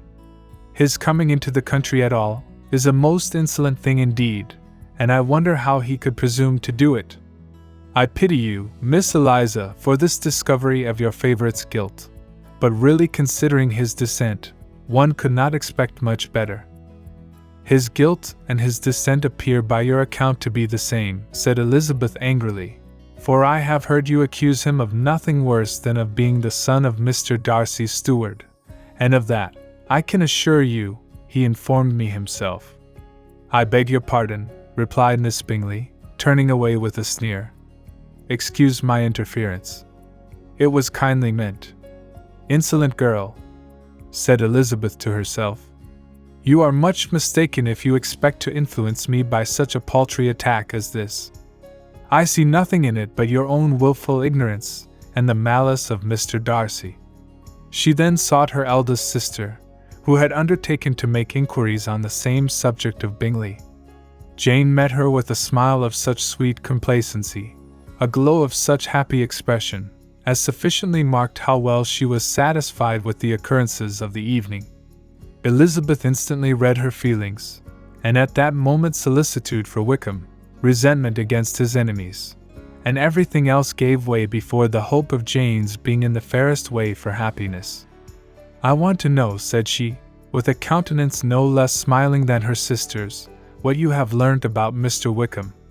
But perhaps you have been too pleasantly engaged to think of any third person, in which case you may be sure of my pardon. No, replied Jane, I have not forgotten him, but I have nothing satisfactory to tell you.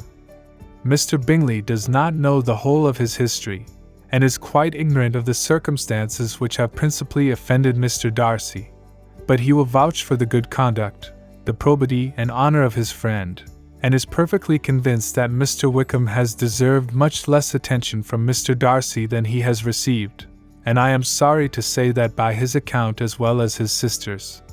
Mr. Wickham is by no means a respectable young man. I am afraid he has been very imprudent, and has deserved to lose Mr. Darcy's regard. Mr. Bingley does not know Mr. Wickham himself? No, he never saw him till the other morning at Meryton. This account then is what he has received from Mr. Darcy. I am perfectly satisfied. But what does he say of the living? He does not exactly recollect the circumstances, though he has heard them from Mr. Darcy more than once, but he believes that it was left to him conditionally only. I have not a doubt of Mr. Bingley's sincerity, said Elizabeth warmly, but you must excuse my not being convinced by assurances only. Mr. Bingley's defense of his friend was a very able one, I dare say, but since he is unacquainted with several parts of the story, and has learnt the rest from that friend himself, I shall venture still to think of both gentlemen as I did before. She then changed the discourse to one more gratifying to each, and on which there could be no difference of sentiment. Elizabeth listened with delight to the happy, though modest hopes which Jane entertained of Bingley's regard, and said all in her power to heighten her confidence in it. On their being joined by Mr. Bingley himself, Elizabeth withdrew to Miss Lucas, to whose inquiry after the pleasantness of her last partner she had scarcely replied, before Mr. Collins came up to them and told her with great exultation that he had just been so fortunate as to make a most important discovery. I have found out, said he, by a singular accident, that there is now in the room a near relation of my patroness. I happened to overhear the gentleman himself mentioning to the young lady who does the honours of this house the names of his cousin Miss de Bourgh, and of her mother Lady Catherine. How wonderfully these sort of things occur! Who would have thought of my meeting with, perhaps, a nephew of Lady Catherine de Bourgh in this assembly? I am most thankful that the discovery is made in time for me to pay my respects to him, which I am now going to do, and trust he will excuse my not having done it before.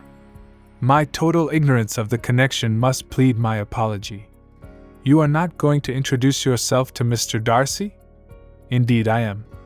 I shall entreat his pardon for not having done it earlier. I believe him to be Lady Catherine's nephew. It will be in my power to assure him that her ladyship was quite well yesterday night. Elizabeth tried hard to dissuade him from such a scheme, assuring him that Mr. Darcy would consider his addressing him without introduction as an impertinent freedom, rather than a compliment to his aunt, that it was not in the least necessary there should be any notice on either side, and that if it were, it must belong to Mr. Darcy, the superior in consequence, to begin the acquaintance. Mr. Collins listened to her with the determined air of following his own inclination, and when she ceased speaking, replied thus: My dear Miss Elizabeth, I have the highest opinion in the world of your excellent judgment in all matters within the scope of your understanding, but permit me to say that there must be a wide difference between the established forms of ceremony amongst the laity, and those which regulate the clergy. For give me leave to observe that I consider the clerical office as equal in point of dignity with the highest rank in the kingdom, provided that a proper humility of behavior is at the same time maintained. You must therefore allow me to follow the dictates of my conscience on this occasion, which leads me to perform what I look on as a point of duty. Pardon me for neglecting to profit by your advice, which on every other subject shall be my constant guide, though in the case before us I consider myself more fitted by education and habitual study to decide on what is right than a young lady like yourself. And with a low bow he left her to attack Mr. Darcy, whose reception of his advances she eagerly watched, and whose astonishment at being so addressed was very evident. Her cousin prefaced his speech with a solemn bow, and though she could not hear a word of it, she felt as if hearing it all, and saw in the motion of his lips the words apology, Hunsford, and Lady Catherine de Bourgh. It vexed her to see him expose himself to such a man. Mr. Darcy was eyeing him with unrestrained wonder, and when at last Mr. Collins allowed him time to speak, replied with an air of distant civility. Mr. Collins, however, was not discouraged from speaking again, and Mr. Darcy's contempt seemed abundantly increasing with the length of his second speech, and at the end of it he only made him a slight bow and moved another way. Mr. Collins then returned to Elizabeth. "I have no reason, I assure you," said he, "to be dissatisfied with my reception." Mr. Darcy seemed much pleased with the attention. He answered me with the utmost civility, and even paid me the compliment of saying that he was so well convinced of Lady Catherine's discernment as to be certain she could never bestow a favour unworthily. It was really a very handsome thought. Upon the whole, I am much pleased with him.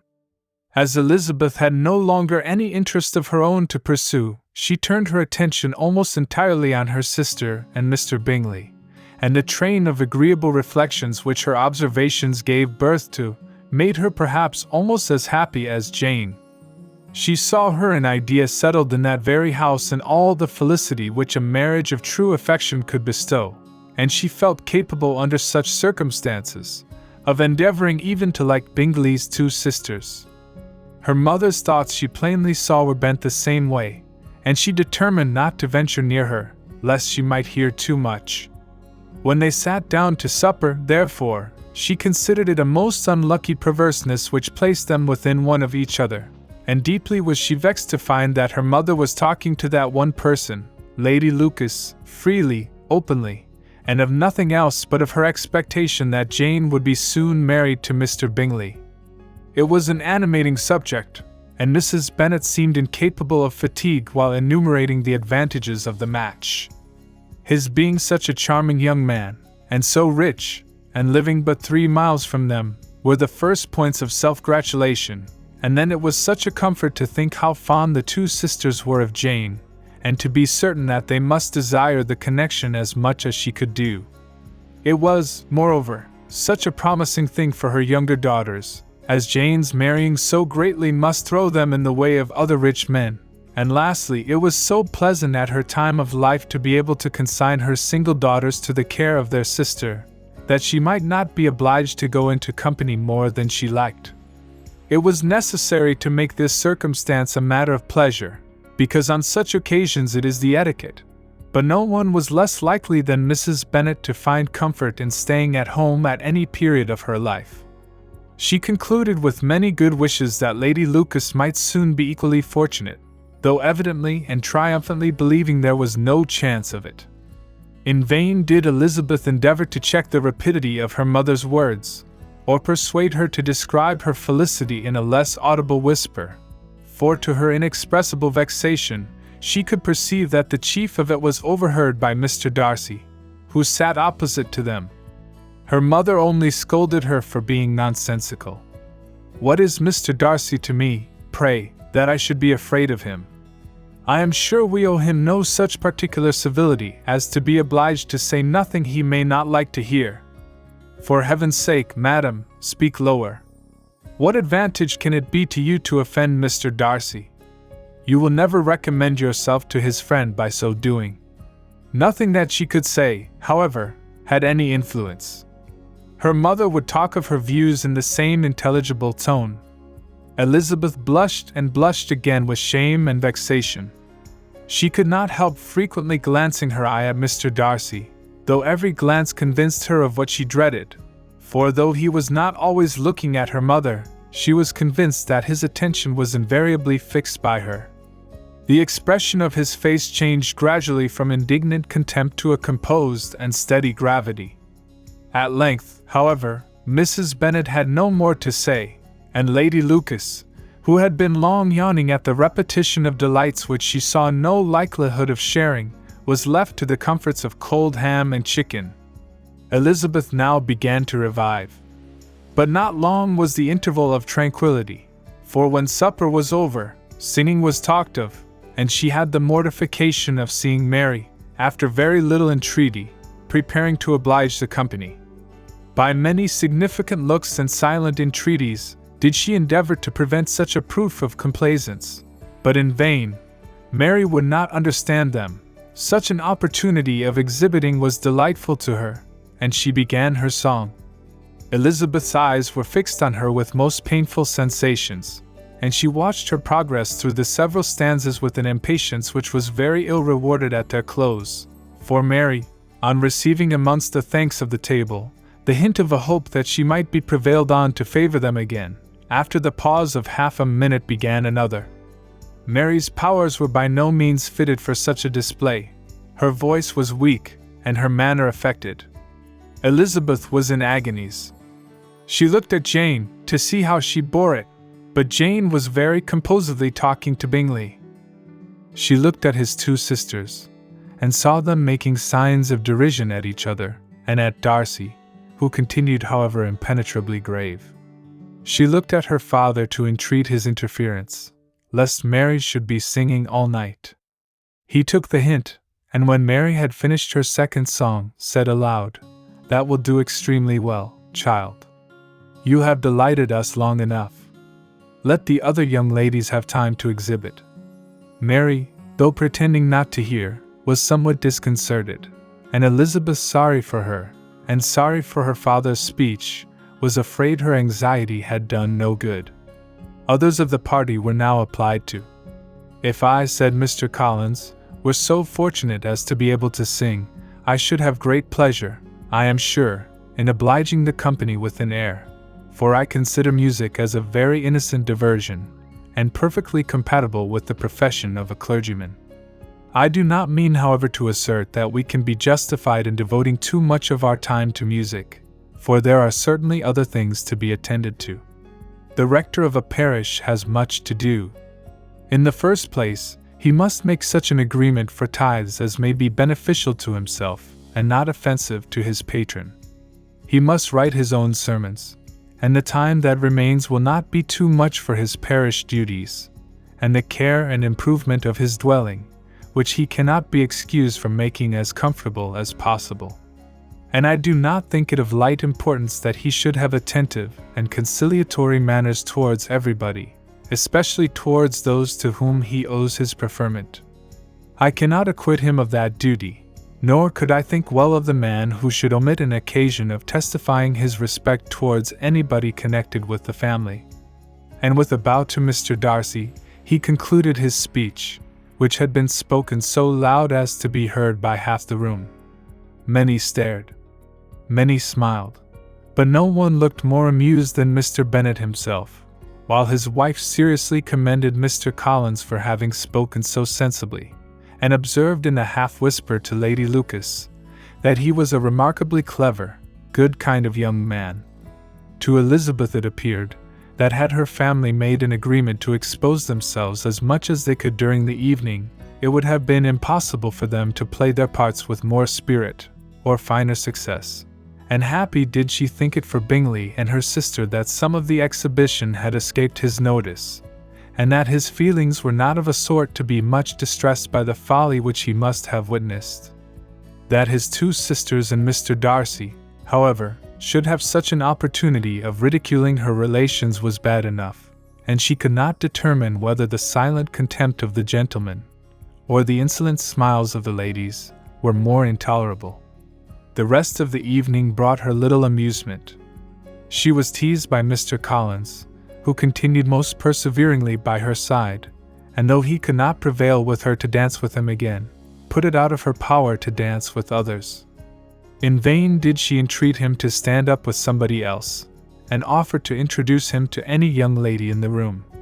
He assured her that as to dancing, he was perfectly indifferent to it, that his chief object was by delicate attentions to recommend himself to her, and that he should therefore make a point of remaining close to her the whole evening. There was no arguing upon such a project. She owed her greatest relief to her friend Miss Lucas, who often joined them, and good-naturedly engaged Mr. Collins's conversation to herself. She was at least free from the offence of Mr. Darcy's farther notice, though often standing within a very short distance of her, quite disengaged, he never came near enough to speak. She felt it to be the probable consequence of her allusions to Mr. Wickham, and rejoiced in it. The Longbourn party were the last of all the company to depart, and by a maneuver of Mrs. Bennet had to wait for their carriages a quarter of an hour after everybody else was gone, which gave them time to see how heartily they were wished away by some of the family. Mrs. Hurst and her sister scarcely opened their mouths except to complain of fatigue, and were evidently impatient to have the house to themselves. They repulsed every attempt of Mrs. Bennet at conversation, and by so doing, threw a languor over the whole party, which was very little relieved by the long speeches of Mr. Collins, who was complimenting Mr. Bingley and his sisters on the elegance of their entertainment, and the hospitality and politeness which had marked their behavior to their guests. Darcy said nothing at all. Mr. Bennet, in equal silence, was enjoying the scene. Mr. Bingley and Jane were standing together, a little detached from the rest, and talked only to each other. Elizabeth preserved as steady a silence as either Mrs. Hurst or Miss Bingley, and even Lydia was too much fatigued to utter more than the occasional exclamation of "Lord, how tired I am!" accompanied by a violent yawn. When at length they arose to take leave, Mrs. Bennet was most pressingly civil in her hope of seeing the whole family soon at Longbourn, and addressed herself particularly to Mr. Bingley, to assure him how happy he would make them, by eating a family dinner with them at any time, without the ceremony of a formal invitation. Bingley was all grateful pleasure, and he readily engaged for taking the earliest opportunity of waiting on her, after his return from London, whither he was obliged to go the next day for a short time. Mrs. Bennet was perfectly satisfied, and quitted the house under the delightful persuasion that, allowing for the necessary preparations of settlements, new carriages and wedding clothes, she should undoubtedly see her daughter settled at Netherfield, in the course of 3 or 4 months. Of having another daughter married to Mr. Collins, she thought with equal certainty, and with considerable, though not equal, pleasure. Elizabeth was the least dear to her of all her children, and though the man and the match were quite good enough for her, the worth of each was eclipsed by Mr. Bingley and Netherfield. Chapter 19. The next day opened a new scene at Longbourn.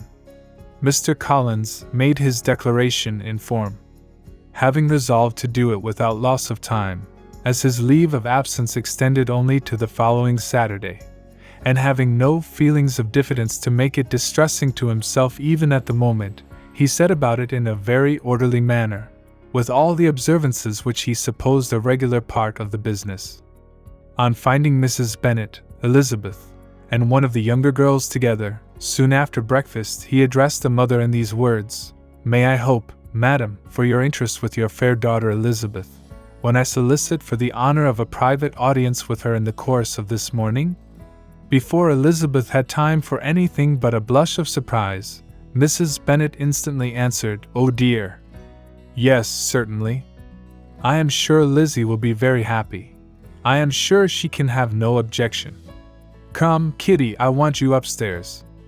And gathering her work together, she was hastening away, when Elizabeth called out, "Dear ma'am, do not go. I beg you will not go. Mr. Collins must excuse me. He can have nothing to say to me that anybody need not hear. I am going away myself." "No, no, nonsense, Lizzie. I desire you will stay where you are." And upon Elizabeth seeming really, with vexed and embarrassed looks, about to escape, she added, "Lizzie, I insist upon your staying and hearing Mr. Collins." Elizabeth would not oppose such an injunction, and a moment's consideration making her also sensible that it would be wisest to get it over as soon and as quietly as possible, she sat down again, and tried to conceal by incessant employment the feelings which were divided between distress and diversion. Mrs. Bennet and Kitty walked off, and as soon as they were gone Mr. Collins began.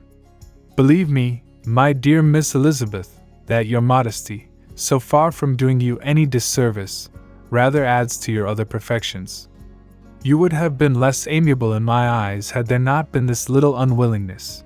But allow me to assure you that I have your respected mother's permission for this address. You can hardly doubt the purport of my discourse, however your natural delicacy may lead you to dissemble. My attentions have been too marked to be mistaken. Almost as soon as I entered the house I singled you out as the companion of my future life.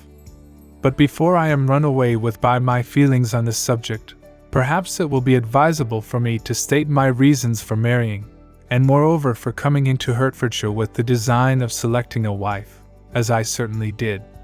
The idea of Mr. Collins, with all his solemn composure, being run away with by his feelings, made Elizabeth so near laughing that she could not use the short pause he allowed in any attempt to stop him farther, and he continued, "My reasons for marrying are, first, that I think it a right thing for every clergyman in easy circumstances, like myself, to set the example of matrimony in his parish.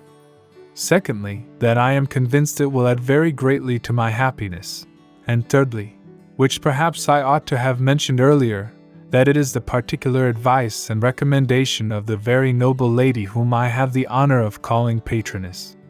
Twice has she condescended to give me her opinion, unasked too, on this subject, and it was but the very Saturday night before I left Hunsford, between our pools at quadrille, while Mrs. Jenkinson was arranging Miss de Bourgh's footstool, that she said, 'Mr. Collins, you must marry.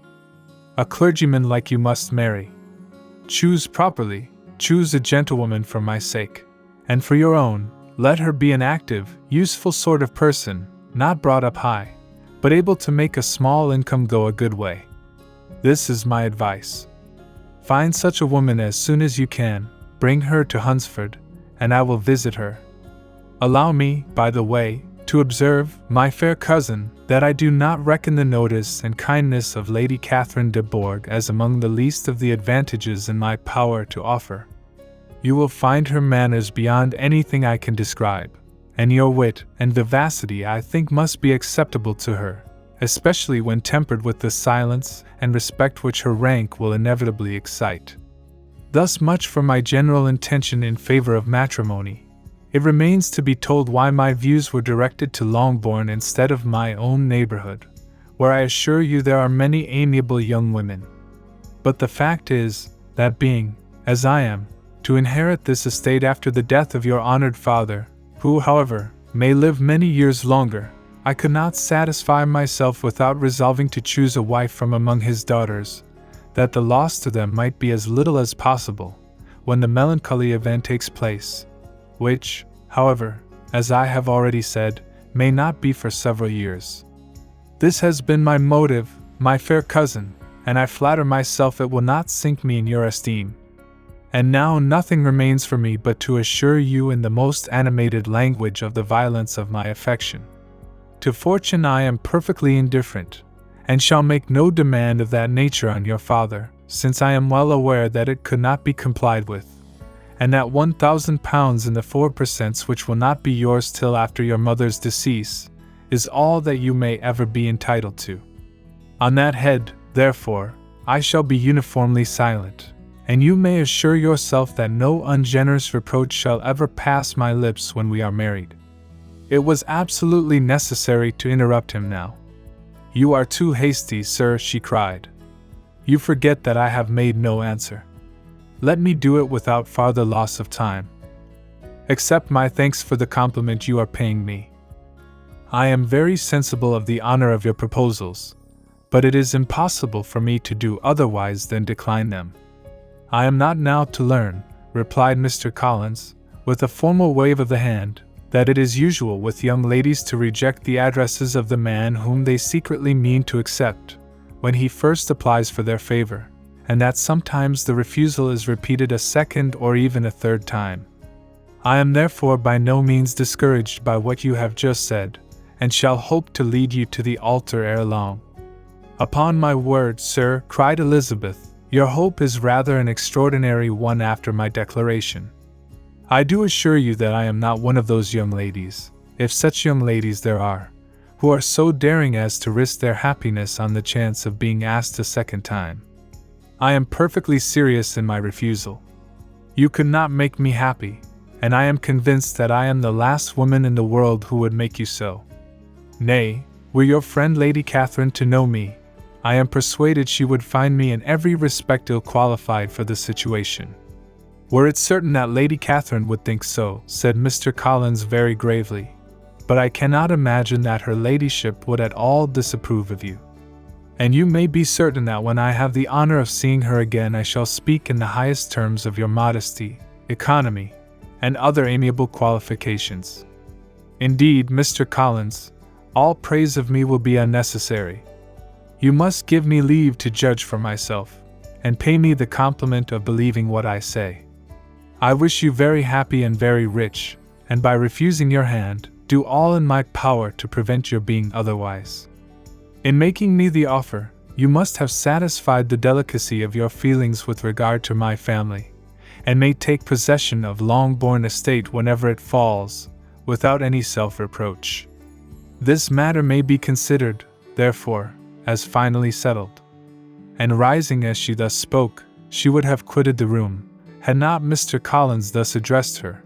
When I do myself the honor of speaking to you next on this subject, I shall hope to receive a more favorable answer than you have now given me, though I am far from accusing you of cruelty at present, because I know it to be the established custom of your sex to reject a man on the first application. And perhaps you have even now said as much to encourage my suit as would be consistent with the true delicacy of the female character. Really, Mr. Collins, cried Elizabeth with some warmth, you puzzle me exceedingly. If what I have hitherto said can appear to you in the form of encouragement, I know not how to express my refusal in such a way as may convince you of its being one. You must give me leave to flatter myself, my dear cousin, that your refusal of my addresses is merely words of course. My reasons for believing it are briefly these. It does not appear to me that my hand is unworthy your acceptance, or that the establishment I can offer would be any other than highly desirable. My situation in life, my connections with the family of de Bourgh, and my relationship to your own, are circumstances highly in my favor, and you should take it into farther consideration that in spite of your manifold attractions, it is by no means certain that another offer of marriage may ever be made you. Your portion is unhappily so small that it will in all likelihood undo the effects of your loveliness and amiable qualifications. As I must therefore conclude that you are not serious in your rejection of me, I shall choose to attribute it to your wish of increasing my love by suspense, according to the usual practice of elegant females. I do assure you, sir, that I have no pretension whatever to that kind of elegance which consists in tormenting a respectable man. I would rather be paid the compliment of being believed sincere. I thank you again and again for the honor you have done me in your proposals, but to accept them is absolutely impossible. My feelings in every respect forbid it. Can I speak plainer? Do not consider me now as an elegant female intending to plague you, but as a rational creature speaking the truth from her heart.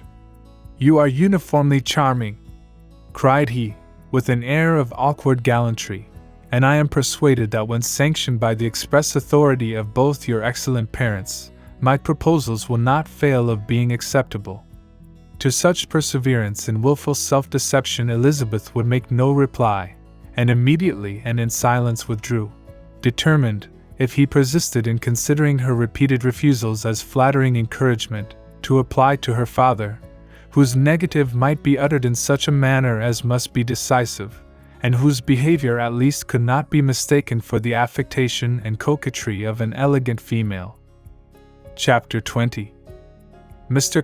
Collins was not left long to the silent contemplation of his successful love, for Mrs. Bennet, having dawdled about in the vestibule to watch for the end of the conference, no sooner saw Elizabeth open the door and with quick step pass her towards the staircase, than she entered the breakfast-room, and congratulated both him and herself in warm terms on the happy prospect of their nearer connection. Mr. Collins received and returned these felicitations with equal pleasure, and then proceeded to relate the particulars of their interview, with the result of which he trusted he had every reason to be satisfied, since the refusal which his cousin had steadfastly given him would naturally flow from her bashful modesty and the genuine delicacy of her character. This information, however, startled Mrs. Bennet. She would have been glad to be equally satisfied that her daughter had meant to encourage him by protesting against his proposals, but she dared not to believe it, and could not help saying so. But depend upon it, Mr. Collins, she added, that Lizzie shall be brought to reason. I will speak to her about it myself directly. She is a very headstrong, foolish girl, and does not know her own interests, but I will make her know it. Pardon me for interrupting you, madam, cried Mr. Collins, But if she is really headstrong and foolish, I know not whether she would altogether be a very desirable wife to a man in my situation, who naturally looks for happiness in the marriage state. If therefore she actually persists in rejecting my suit, perhaps it were better not to force her into accepting me, because if liable to such defects of temper, she could not contribute much to my felicity." "Sir, you quite misunderstand me," said Mrs. Bennet, alarmed. "Lizzie is only headstrong in such matters as these. In everything else she is as good-natured a girl as ever lived. I will go directly to Mr. Bennet, and we shall very soon settle it with her, I am sure." She would not give him time to reply, but hurrying instantly to her husband, called out as she entered the library, "Oh, Mr. Bennet, you are wanted immediately. We are all in an uproar. You must come and make Lizzie marry Mr. Collins, for she vows she will not have him, and if you do not make haste he will change his mind and not have her." Mr. Bennet raised his eyes from his book as she entered, and fixed them on her face with a calm unconcern which was not in the least altered by her communication. "I have not the pleasure of understanding you," said he, when she had finished her speech. "Of what are you talking?" "Of Mr. Collins and Lizzie. Lizzie declares she will not have Mr. Collins, and Mr. Collins begins to say that he will not have Lizzie. And what am I to do on the occasion? It seems a hopeless business. Speak to Lizzie about it yourself. Tell her that you insist upon her marrying him. Let her be called down. She shall hear my opinion." Mrs. Bennet rang the bell, and Miss Elizabeth was summoned to the library. "Come here, child," cried her father as she appeared. "I have sent for you on an affair of importance. I understand that Mr. Collins has made you an offer of marriage. Is it true?" Elizabeth replied that it was. "Very well, and this offer of marriage you have refused?" "I have, sir." "Very well. We now come to the point.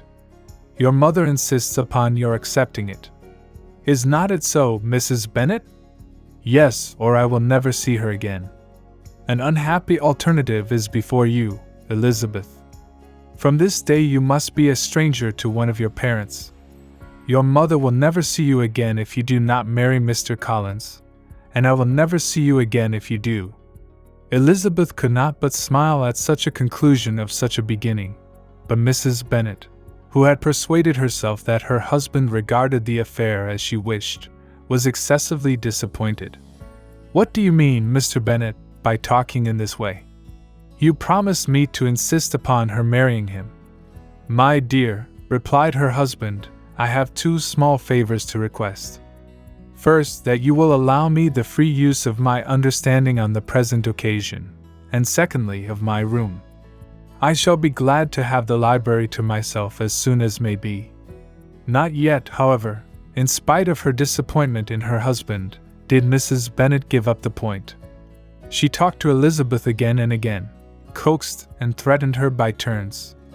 She endeavored to secure Jane in her interest, but Jane with all possible mildness declined interfering, and Elizabeth sometimes with real earnestness, and sometimes with playful gaiety replied to her attacks.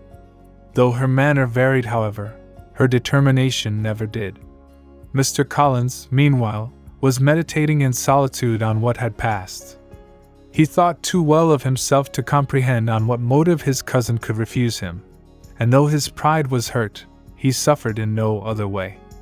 His regard for her was quite imaginary, and the possibility of her deserving her mother's reproach prevented his feeling any regret. While the family were in this confusion, Charlotte Lucas came to spend the day with them. She was met in the vestibule by Lydia, who, flying to her, cried in a half-whisper, "I am glad you are come, for there is such fun here. What do you think has happened this morning? Mr. Collins has made an offer to Lizzie, and she will not have him."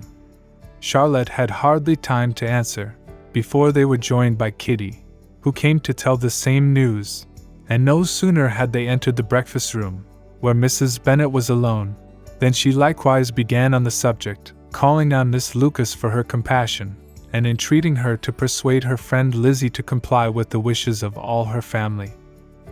Pray do, my dear Miss Lucas, she added in a melancholy tone, for nobody is on my side, nobody takes part with me, I am cruelly used, nobody feels for my poor nerves. Charlotte's reply was spared by the entrance of Jane and Elizabeth. Aye, there she comes, continued Mrs. Bennet, looking as unconcerned as may be, and caring no more for us than if we were at York, provided she can have her own way. But I tell you what, Miss Lizzie, if you take it into your head to go on refusing every offer of marriage in this way, you will never get a husband at all, and I am sure I do not know who is to maintain you when your father is dead. I shall not be able to keep you, and so I warn you. I have done with you from this very day. I told you in the library, you know, that I should never speak to you again, and you will find me as good as my word. I have no pleasure in talking to undutiful children. Not that I have much pleasure indeed in talking to anybody. People who suffer as I do from nervous complaints can have no great inclination for talking. Nobody can tell what I suffer. But it is always so. Those who do not complain are never pitied. Her daughters listened in silence to this effusion, sensible that any attempt to reason with or soothe her would only increase the irritation. She talked on, therefore, without interruption from any of them till they were joined by Mr. Collins, who entered with an air more stately than usual, and on perceiving whom, she said to the girls, Now, I do insist upon it, that you, all of you, hold your tongues, and let Mr. Collins and me have a little conversation together. Elizabeth passed quietly out of the room, Jane and Kitty followed, but Lydia stood her ground, determined to hear all she could, and Charlotte, detained first by the civility of Mr. Collins, whose inquiries after herself and all her family were very minute, and then by a little curiosity, satisfied herself with walking to the window and pretending not to hear. In a doleful voice Mrs. Bennet thus began the projected conversation. Oh, Mr. Collins! My dear madam, replied he, let us be forever silent on this point.